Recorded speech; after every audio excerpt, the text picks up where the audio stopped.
I was able to stack up 41 pop eliminations, netting me a clean 32,800 points for destroy pops as a solo raider. I did this during a night raid on Stellamontis following a very simple rotation. For your equipment, I highly recommend bringing a hole cracker as your secondary given the mini shredders you'll need to handle throughout this rotation.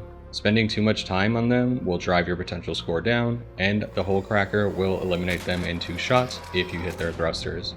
For your primary, pick something you like for pops and other smaller enemies like fireballs, sentry turrets, ticks, hornets, and wasps. I didn't pack as much adrenaline as I'll recommend. I'd bring 15 to 20 adrenaline shots since you'll spend a lot of your time running around and you can't afford to put your weapon away for a lot of it.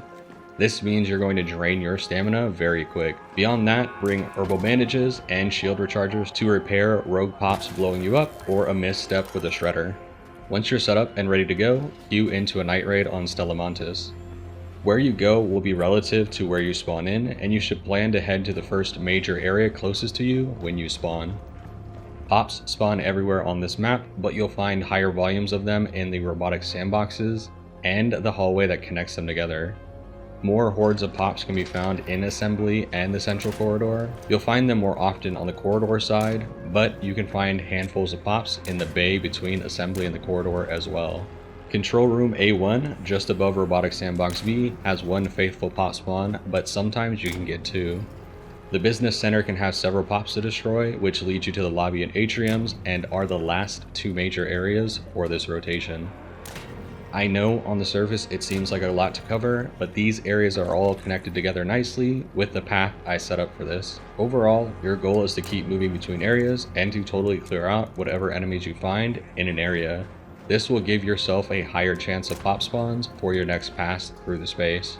That said, as a warning, pops tend to kick it with fireballs a lot, and you will not get points if you eliminate a fireball which explodes into fire, which then destroys the pop. You have to eliminate the pops with your own weapon or ability to get the trials points. So, at all times, prioritize pops or plan to kite them while you deal with something more concerning like a shredder. This may also mean you get burned by fireballs at times, but it's well worth the 800 points you'd otherwise lose by shooting them first and losing your pop to their fire. I spawned near Assembly, so that's where I headed as a first stop on my rotation, and as a general rule for this space, I recommend avoiding the actual Assembly area where all the valuable loot is. Passing through those rooms is a surefire way to get yourself caught up in a PvP fight, so just stay on the far side and scan across the room when needed. Throughout this run, you should hear pops rolling around and making noise, so if you're in an area and it's totally silent, just keep moving. Don't waste time looking in every corner to try and find them. Pops will find you, especially if you make noise in an area. From Assembly, you'll want to rotate into the robotic sandbox areas. Most sandbox normally have a variety of pops, fireballs, shredders, and sentry turrets. Remember to eliminate everything you see in the space, leave nothing alive, and I recommend not looting anything you eliminate either. Just keep moving. Lately, I've also noticed normally packed spawn areas are totally empty of enemies at the start of a round. If that happens to you, don't overthink it, just keep moving through to the next space. From the robotic sandboxes, rotate up into the control room and be careful as you enter. There's always a couple of fireballs in this room with the pop or 2. You may need to jump over a railing to get clean shots on the pops first. Staying on top of an object also helps slow down the pop's tendency to self-destruct, so as a general rule, try and stay up on boxes and consoles around pops to give yourself the longest time to eliminate them before they blow themselves up. From the control room, you want to rotate down to the steep vault hallway to the cultural archives. You won't find many pops in the archives, but it's a great throughway to the business center.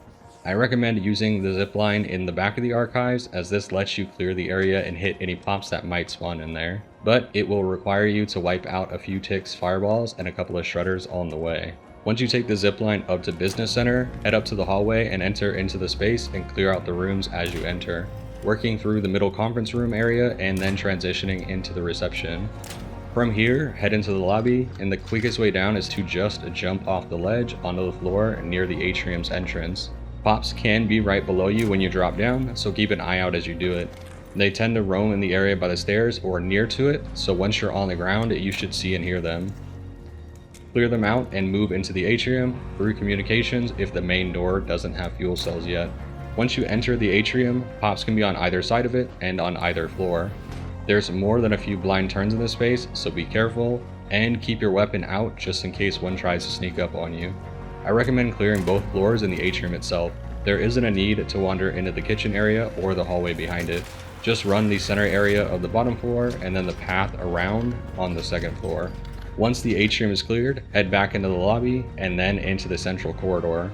You'll need this door opened, so if it's not already taken care of, find a fuel cell and run it to the door.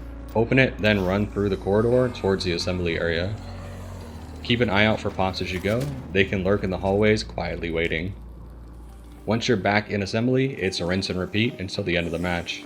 Keep an eye on the clock and be aware of where your final extraction is. Stella is notorious for spawning a lot more enemies in during the final few minutes, especially if you're one of the last raiders on the map. Plan to have to cut through some enemies to extract and give yourself some buffer time to do that. Y'all should be able to hit 35k and above if you manage to not get caught lacking like I did a few times and lost some pop points to self-destructing maniacs who came out of nowhere on me. Head back to Speranza, collect your loot if you haven't already, and watch your score jump up the leaderboard. That's going to be it for me today, y'all. Thanks for watching.